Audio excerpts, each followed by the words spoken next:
Targeting a blanket. We're going to teach our puppy to target a blanket. This is going to help us eventually work towards settle training, where we can get this blanket out and they know that when they see this blanket, they lay down, they chill out. We're going to start this training by putting the blanket down, and the second your puppy or dog pays any attention to the blanket, we're going to start sprinkling treats on it, just letting them know this blanket is a good place to be. Treats rain from the sky when they're on this blanket. Do this a couple of times where they come onto the blanket, they get some treats. Then what we're going to do is throw a treat away for them to come off of the blanket. And we're just going to wait, don't say or do anything, and see if they come back. The second their paws touch the blanket again, you can start rewarding them. If they don't come back naturally, that's totally fine. You can lure them on or start sprinkling treats to encourage them on. But what we're trying to test is, have they learned that being on this blanket pays well? So I throw a treat away and she comes straight back because she's enjoying this blanket.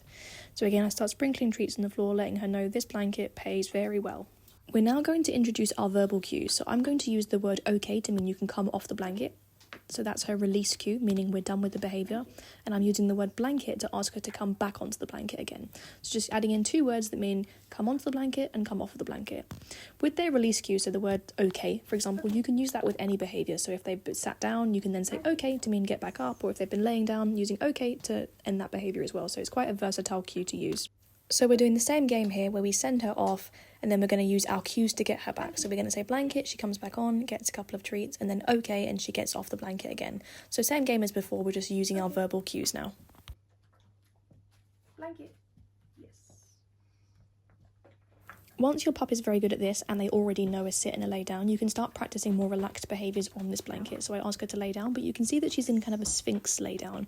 I want her to be more relaxed, so I'm going to ask her to do a settle, which for her means to lay on her side in a more relaxed way. So she's a bit confused at first. I ask her again and then she understands it. This is the kind of behaviours that I want to start rewarding. Any relaxed looking behaviours, their slower breathing rate, their tail stops wagging, laying on one hip over the other, just looking a lot more relaxed and settled. And then you can release her with the okay again. And when we're not doing settle training, the settle blanket goes away.